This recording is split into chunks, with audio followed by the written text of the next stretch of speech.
Hello, hello mon ami, heureux de te retrouver pour une nouvelle émission Face à Face.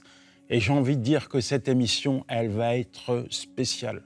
Alors coupe ton téléphone, appelle les membres de ta famille et mets-toi devant ton écran, ta télé pour regarder cette émission parce qu'on a quelqu'un qui a un témoignage particulier. C'est un ex-membre du cartel de Cali, un ex-narcotrafiquant. Il s'appelle Octavio et on est heureux de l'accueillir. Bonjour Octavio. Bonjour Yanis et bonjour à tous. Une joie de pouvoir partager ce temps avec vous. Merci. Alors, à ton accent, on sent bien que tu es colombien et tu faisais partie du cartel de Cali.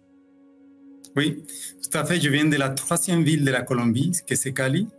Et si on est là dans ces années 80-90, Cali, c'était l'une des villes qui était très dedans dans tout ce qui était le narcotrafic, avec une autre ville de la Colombie, Medellín. Donc, c'était les deux villes pionnières du narcotrafic national, mais malheureusement à niveau mondial aussi. Alors, quand on parle de narcotrafic, de cartel, nous, forcément, on se plonge dans certaines séries Netflix, mais j'imagine que ça va au-delà de ça. Et c'était quoi ta vie? C'était quoi ton quotidien? Figure-toi que plusieurs jeunes, parfois, ils m'approchent et me disent « Est-ce que c'est vrai ce qu'on voit Narcos dans la série ?» Et moi, je leur dis « Oui, c'est la réalité, parce que moi, j'étais là-dedans. Et c'est la folie, parce que quand on est dans ces milieux-là, on peut voir toutes sortes de folies. L'argent, la violence, la drogue, tout ce qui constitue le narcotrafic, c'est quelque chose qui est toujours dans les extrêmes. Donc, les personnes qui sont dans ces milieux sont aussi dans les extrêmes, dans le niveau de violence. Il n'y a pas des cris, c'est vraiment noir au blanc. Alors, quand on parle de cartel, on parle d'organisation criminelle, mafieuse. T'étais qui, toi, dans cette organisation? Alors, au début, je suis un jeune homme avec beaucoup de soif de pouvoir. J'ai envie de me faire reconnaître. Je viens de vivre une saison difficile dans laquelle mon beau-frère est mort dans ces milieux-là. Et du coup, je me suis dit, pourquoi pas prendre sa relève? Pourquoi pas te faire connaître? Je suis un jeune qui finalement a envie aussi de pouvoir se faire reconnaître. Et je tombe sur ces milieux de cartel qui t'offrent une espèce de famille. Donc, j'avais de certaine manière une aspiration et en même temps, ils avaient pour moi une offre. L'offre de quoi? L'offre de pouvoir me dire, avec nous, tu vas trouver une famille, tu vas trouver du pouvoir, tu vas trouver l'argent, tu vas trouver la protection. Et moi, j'aspirais qu'à ça. Donc, du coup, je rentre petit à petit. Et dans ces milieux-là, tu ne peux pas rentrer juste d'un seul coup et te positionner en haut. Tu dois faire preuve. Et c'est quoi les preuves que tu dois faire? Alors, d'abord, il ne faut pas avoir peur d'aller frapper une autre personne. Il ne faut pas avoir peur de même jusqu'à aller la tuer. Il ne faut pas avoir peur de la police, de tout ce qui se passe dans ces milieux, parce qu'il faut que tu montres que tu es capable de gérer tes émotions. Il faut que tu montres aussi que tu es fiable, mais que tu es loyal aussi à cette organisation. Donc, petit à petit, ils te font comprendre que du côté familial, tu passes à une organisation sérieuse qui peut facilement oublier que c'est la famille, mais que tu peux aussi payer par ta vie tes erreurs. Et là, je vais venir sur cette phrase qu'on entend souvent justement dans la série, c'est plata au plomo. Là, je me suis rendu compte que plata au plomo, c'est toute une philosophie. Ça signifie soit tu es conscient que tout ce que tu vas payer, tu le fais bien, ou sinon tu vas le payer par ta vie. Plomo, c'est une balle. Tu te prends une balle où tu fais les choses bien pour que tu sois bien payé, pour que tu vives bien. Donc, tu es une sorte d'homme de main, c'est ça, ou un donneur d'ordre? Alors, au début, quand je rentre, je suis tout en bas. On va me confier des missions dans lesquelles je vais aller avec, à ce moment-là, mon beau-frère, il était aussi là avec moi, dans lesquelles je vais l'accompagner à lui. Il m'utilisait un petit peu comme, disons, je le couvrais un peu. c'est-à-dire un bouclier, parce que le fait d'avoir un jeune avec lui très très jeune, il pouvait rentrer plus facilement dans son lieu. S'il y avait la police, ben, il voyait un gars avec une jeune, bon, il n'y a rien de bizarre, on le laisse passer. Mais petit à petit, je me suis rendu compte qu'il m'utilisait parce qu'il me passait de l'argent. Et je me disais, mais pourquoi il me donne de l'argent? Et c'est là que j'ai découvert que dans ses voyages, en tant que bouclier, ben, il était en train de m'utiliser. Et moi, j'ai commencé à jouer les jeux, mais je n'ai pas voulu rester là. Une fois, comme j'ai dit tout à l'heure, qu'il est décédé, je voulais aller beaucoup plus loin. Et c'est là que j'ai frappé à la porte des chefs de cartel pour leur dire, eh oh, est-ce que vous pouvez me faire une petite place à moi dans ces milieux? C'est là que je me suis rencontré dans des rendez-vous, on appelle en Colombie ça las fincas, c'est-à-dire des grosses maisons avec la piscine, avec les luxes qu'il faut. Et là, tu rencontres les capos, c'est-à-dire les chefs de cartel, qui te jettent l'argent comme ça. Et en même temps, ils peuvent sortir une arme et te tuer juste pour le plaisir. Donc, dans ces milieux-là, il fallait que je fasse preuve. Et ils m'ont invité à faire une mission, d'abord, des missions que je faisais, en train d'accompagner des personnes pour faire des lavages d'argent. Parfois, on amenait aussi de la cocaïne. Mais je ne voulais pas rester là, je voulais aller beaucoup plus loin. Et c'est là où, malheureusement, je veux dire, j'ai vu beaucoup de jeunes qui voulaient aller très loin, mais qui finalement, ils s'étaient tués aussi dans ces milieux-là. Mais je me suis dit, je vais continuer, c'est pas grave si je suis né pour devenir quelqu'un d'influent dans les cartels, il faut que je aille jusqu'au bout. On attribue un nom à tes fonctions, c'est quoi? Y a un nom pour vous reconnaître, les gens comme toi là, qui sont derrière ces mafieux? Non. Les seuls noms qu'on avait attribués, on n'avait pas le droit d'avoir. On avait plutôt des. On s'est donné des noms je veux dire, pour rigoler. Mais les seuls noms qu'on donnait vraiment comme une fonction aux gars qui sont arrivés très haut, on les appelait barons. Les barons. Barons de la drogue, comme par exemple Pablo Escobar, c'est eux qui pouvaient avoir des noms comme ça reconnus. Nous, c'était plutôt la rigolade, là, comme ça. Et c'est quoi raconte-nous une de tes journées, comme voilà, tu te lèves le matin, qu'est-ce que tu fais? Alors, une journée normale dans ce milieu-là, c'est il y a eu 3-4 kilos de cocaïne qui doivent être livrés quelque part. Et la personne qui on a envoyé à faire cette livraison, toi, Octavio, tu dois regarder si toute la mission a été bien faite et surtout s'il n'y a pas eu de petits problèmes de pertes. Quand on parlait des pertes, c'est parce que des fois, certaines personnes qui travaillaient dans ça, ils pouvaient se dire, allez, je prends 10 grammes, 20 grammes de côté et ça ne va pas se voir.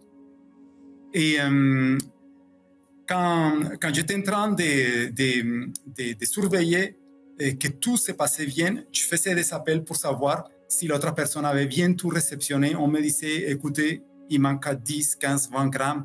Une fois, ça m'arrivait qu'il y avait quelqu'un qui avait fait perdre quelques grammes. Et bien, mon boulot, c'était prendre cette personne, l'amener dans la maison dans laquelle on l'a recadré. Et dans cette maison, imagine-toi toute la violence, on frappait la personne, on les faisait comprendre que ces petits erreurs, on pouvait les payer jusqu'à la mort. Donc, voilà. On devait montrer qu'on était loyal et aussi que même si j'étais jeune, je n'étais pas là en train de jouer. Alors, comment tu te positionnais face à la police, face à tes ennemis? Parce que j'imagine qu'il y avait beaucoup d'ennemis également, et puis la police était là aussi pour faire son travail. Donc, comment tu te positionnais dans cet environnement-là? Il y avait beaucoup d'ambiguïté, figure-toi, parce qu'à l'époque, on parlait de la police, mais la police était malheureusement dans la corruption. Donc, ils s'étaient corrompus. Du coup, dans mes souvenirs, on avait un gars qui travaillait à la police, mais qu'en même temps, on l'a payé pour qu'il nous garde. Ça veut dire que c'était double. Des fois, on pouvait se rencontrer dans un barrage avec une équipe, une patrouille de policiers là, et en même temps, si on avait quelques dollars sur nous, on pouvait leur dire, écoutez, laissez-nous passer, vous n'avez rien vu, tenez ça. Et on pouvait tomber sur des polices qui pouvaient vraiment pas accepter tout ça, Et là, c'était la catastrophe parce qu'on pouvait se tuer. Et il y avait l'arme on devait sortir l'arme, il ripostait, tout ça. Mais bon, jusqu'à là, on ne s'est jamais arrivé ça parce que la plupart des fois, on passait de l'argent, ça marchait. Et face à tes ennemis? Quand on voit à la télé parfois les punitions qu'on donne dans certains cartels, certaines personnes qui sont malheureusement tuées, enterrées ou exposées, est-ce que c'est vrai ça? Alors c'est cruellement, il y a beaucoup de violences et c'est choquant parce que il y a des fois, là où j'habitais, on avait une stade de foot pour faire du sport. Et des fois, certains matins, quand on s'est réveillé, on avait des sacs de poubelles avec des morceaux de corps, des membres qui étaient là. Donc, on savait que c'était des règlements de compte, la plupart de ces personnes qui étaient là, des membres, mais c'était aussi des messages envoyés. Parfois, dans les sacs de poubelles, avec une tête, avec des bras, c'était écrit un message, voilà, de tel cartel, celui-là, on l'a mis comme ça parce qu'il n'a pas su tenir ses engagements, ou parce qu'il a trop parlé, ou parce qu'il a volé. Donc, on savait que dans ce milieu-là, il fallait aussi être très méfiant et en même temps droit dans nos basques, dans nos engagements. Si je m'engageais à faire telle chose, une mission, il fallait que je tienne mes paroles jusqu'au bout. Octavio, tu marches avec une arme à la main, tu fais partie d'une pseudo-organisation. Je dis une pseudo parce que tu me parles de famille, mais bon, on sait très bien comment on traite les membres de sa famille parfois. Mais est-ce que tu es conscient dans ce milieu-là que tu risques ta vie tous les jours? J'ai pris conscience petit à petit. Je me suis rendu compte que je pouvais me réveiller les matins, mais je ne savais pas si les soirs, j'allais être en vie. Donc, du coup, oui, j'ai pris conscience de ça parce que quand j'ai vu plusieurs camarades, copains moi, qui sont morts, qui ont été supprimés, eh ben, je me suis dit peut-être que ça sera à toi. Et donc, essaye de vivre ton jour après jour. Il y a un moment donné où tu as vécu quelque chose de choquant qui t'a marqué. Vraiment, tu t'es dit, ouais, c'est hyper violent, quoi.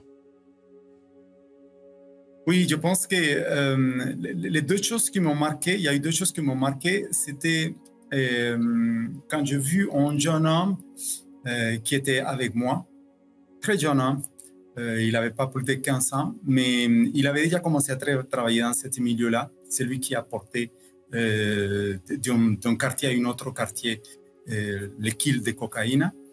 Ben, il a laissé perdre vraiment quelques grammes. Et il était là avec moi, en train de boire tranquillement. On était en train de prendre dans une boulangerie une boisson. Il y a un jeune qui arrive dans son scooter. Il sort de son scooter, il prend une arme, il tire sur lui, boum, boum, de manière très froide. Mon copain tombe par terre. Moi, je vois que le sang coule, qu'il est en train de mourir là. Je n'ai pas le temps de réagir parce que autant je regarde mon copain, je regarde le jeune qui est là devant moi, le jeune prend son arme, il me regarde, il me dit, tu n'as rien vu, non? Alors moi, je lui dis, non, non, non, t'inquiète pas, tu peux partir, je n'ai rien vu. Il prend son scooter et il repart. Ça m'a choqué parce que c'était quelqu'un qui était pas juste au loin, mais proche de moi. Et là, je me suis dit, ça rigole pas. La deuxième chose qui m'a aussi profondément traumatisé, c'est ce que je parlais tout à l'heure. Dans cet stade de foot, on allait juste parfois passer un bon moment là. Et bien, d'un seul coup, on voyait des sacs de poubelles avec des corps de membres. Et là, je me disais, vraiment, il faut être très méchant pour faire des choses comme ça. Alors, Octavio, attention, parce que tu es dans un milieu dans lequel on ne joue pas. Ça ne pardonne pas et ça va très, très loin. Très méchant pour faire ça, mais tu sais quand même, dans ton fort intérieur, que peut-être que demain, on va te demander de faire ça. C'était ma peur. C'est ta peur. Mais quand je t'entends parler, j'ai l'impression que tu es sans famille, orphelin. Parce que tu parles de famille de substitut, tu es à la recherche d'une famille. Tu avais une famille à cette époque, des parents, des frères, des sœurs, une mère, un père? Personne? Oui, j'ai ma famille là, mais on est très disloqués à ce moment parce que mes sœurs ont des histoires difficiles, elles ont quitté la maison, elles vont partir. Mon frère aussi, j'ai deux grands frères, ils sont aussi loin, ils partent. Donc finalement, je reste presque tout seul dans une période de ma vie avec mes parents. Mon père, il va avoir un accident très grave, donc il va rester couché au lit. Il faut savoir qu'en Colombie, c'est pas comme dans notre pays, que la sécurité sociale, si tu as un problème, tu vas dessus et on te prend. Là-bas, si tu es dans un hôpital, tu es en train de mourir et tu ne montres pas l'argent, on ne te prend pas. Et donc, mon père, malheureusement, il a eu une situation très difficile de santé et un accident. Il a fallu qu'il reste à la maison plusieurs mois, presque handicapé. Et c'est dans cette période-là qu'il fallait que je prenne aussi, de certaine manière, soin d'eux. Donc, oui, j'étais presque livré à moi-même. Mais le regard que tu avais sur tes parents et notamment sur ta maman, elle n'était pas aveugle quand même, elle voyait bien ce que tu faisais. Elle voyait ce que je faisais, mais c'était une maman qui venait de la campagne, donc une maman très discrète. Tous les sentiments, toutes les choses qu'elle pouvait vivre, elle les gardait pour elle. La souffrance, mais je savais qu'elle souffrait énormément pour son fils. Et en même temps, qu'est-ce qu'elle faisait? Elle voyait juste les choses se passer. Et c'est après, quelques années après, que je me suis rendu compte qu'elle-même, elle me l'a dit quand je quittais tout ce milieu-là et qu'elle est partie à la Colombie aussi, qu'elle m'a dit « Ah, mon fils, si tu savais combien Dieu versait des larmes pour toi. » Mais voilà, tu n'as pas le temps de t'apitoyer sur toi dans ces milieux. Tu vends de la drogue, tu consommes de la drogue? Je pense que c'est l'une des choses qui m'a gardé, le fait de ne pas tomber dans la consommation. Et pourtant, j'avais devant moi des kilos de cocaïne, de drogue.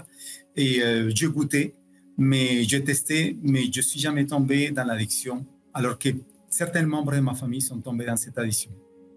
Alors quand on t'écoute, forcément, on a l'impression de voir un film en direct. À quel moment ça va prendre fin, tout ça? Parce que normalement, la fin, on la connaît, c'est le cimetière. À quel moment, toi, tu vas toucher le fond et tu vas te dire non, il faut que j'arrête?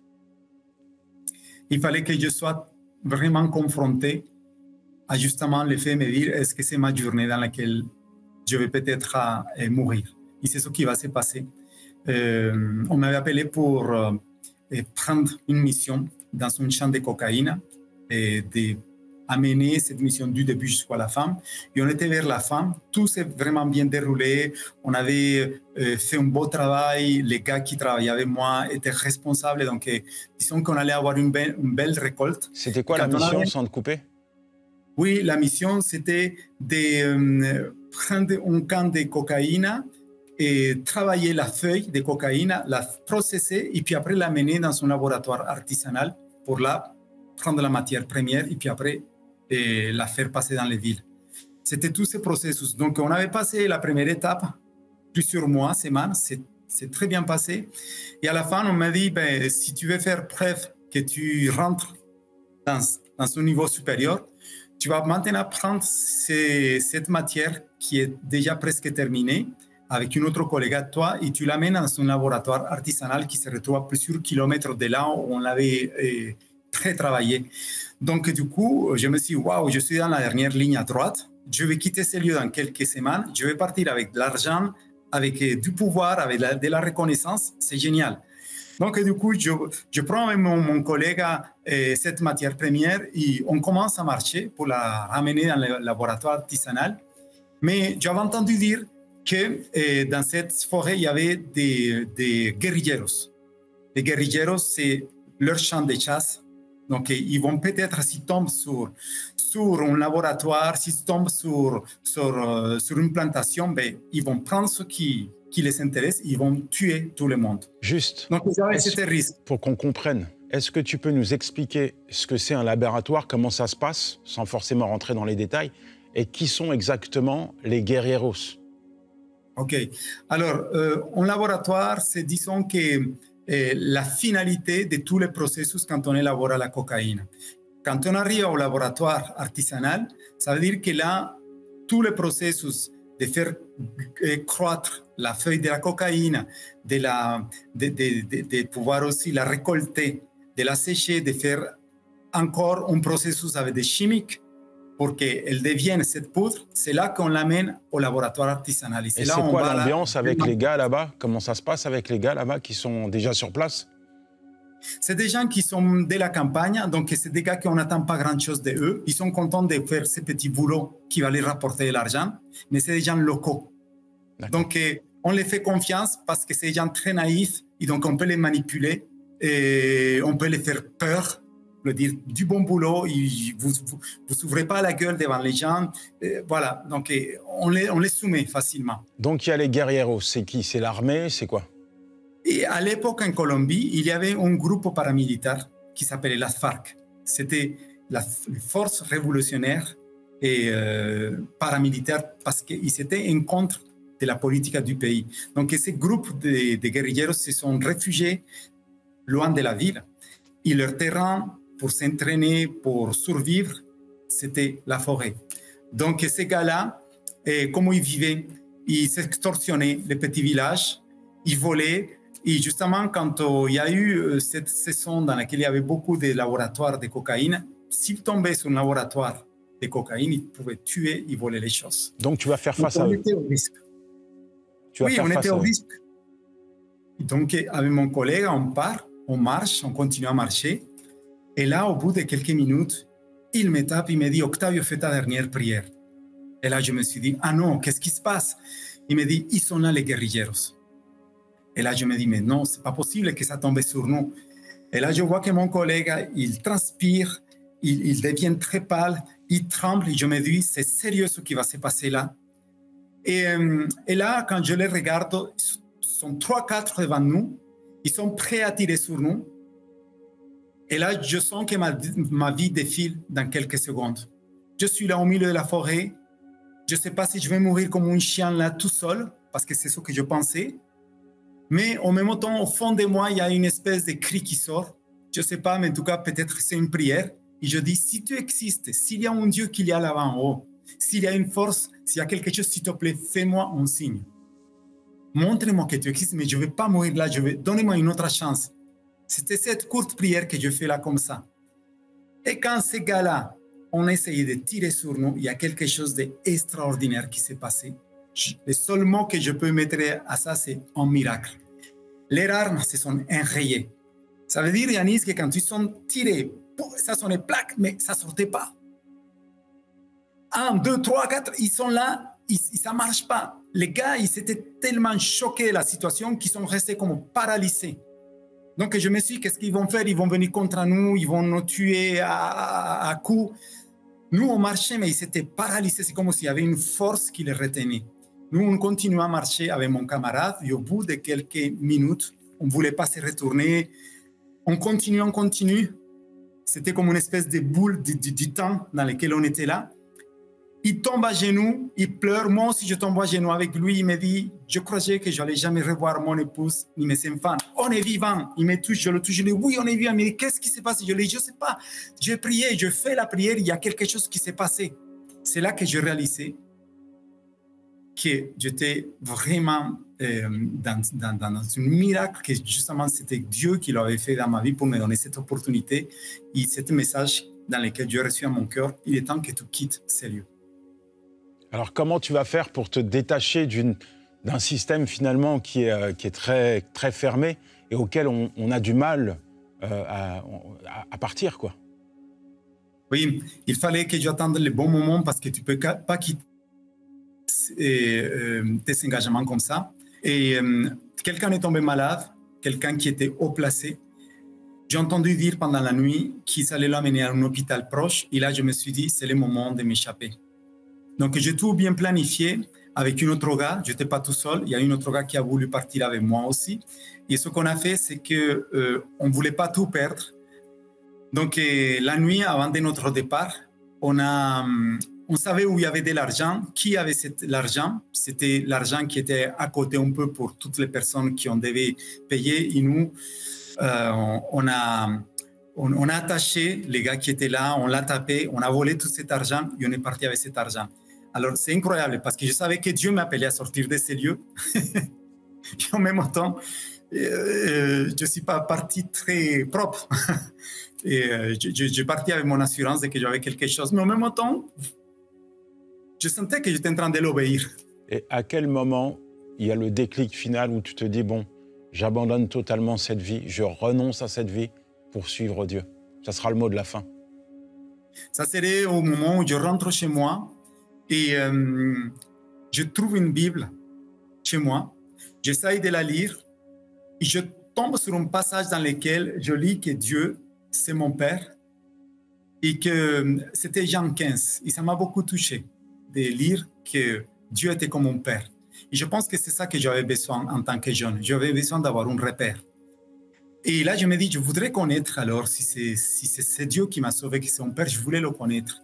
De manière miraculeuse, quelques jours après, un copain à moi vient à la porte chez moi, il frappe, il me dit, écoute Octavio, ça fait longtemps que je pense à toi, je voudrais te dire quelque chose. C'était un gars qui était aussi dans une vie très désordonnée. Et là, je me dis, mais ce gars-là, qu'est-ce qu'il va me dire? Il me dit, écoute Octavio, je suis en train de vivre une transformation. Il sort une Bible, il me dit, j'ai trouvé la vérité là. Et là, je suis surpris, je lui dis, waouh! Moi aussi, je cherche, il me dit, viens, je vais t'inviter dans son lieu ce week-end si tu veux venir. Je dis, allez, je viens avec toi. Je me retrouve le week-end dans une église en écoutant un pasteur qui va prêcher sur Jésus-Christ, sur sa mort, sur son salut, comme il est venu pour moi. Et là, je prie tout ça pour moi. Je me suis dit, waouh! Il est en train de me pardonner. Il veut m'offrir une autre chance dans ma vie. Et c'est là que j'ai décidé d'accepter Jésus-Christ et changer de direction. Waouh! Quel parcours incroyable mais vrai. Avec Dieu, tout est possible. Amen. Et on va entendre la suite de ton témoignage dans une prochaine émission où tu vas nous raconter finalement comment Dieu est entré en scène dans ta vie, comment Dieu t'a retapé, changé, transformé, recyclé pour faire de toi l'homme que tu es. Mais ça sera dans la prochaine émission. Merci Octavio. Peut-être un petit mot de la fin pour ceux qui nous regardent. Oui. Les amis, je voudrais vous dire que quelle que soit l'étape que vous êtes en train de vivre, quel que soit le chemin, Dieu est le Dieu de l'impossible. C'est un Dieu qui peut changer n'importe quelle circonstance. Juste appelle-le. Si dans ton cœur, il y a un cri qui est sincère, il va se manifester. Il va se manifester avec deux choses. Avec son amour d'abord, parce qu'il t'aime, parce qu'il veut changer ta vie, mais avec sa puissance, parce qu'il peut changer les circonstances. Yes! À très bientôt pour une nouvelle émission Face à Face. Ciao! C'était Yanis Gauthier et Octavio.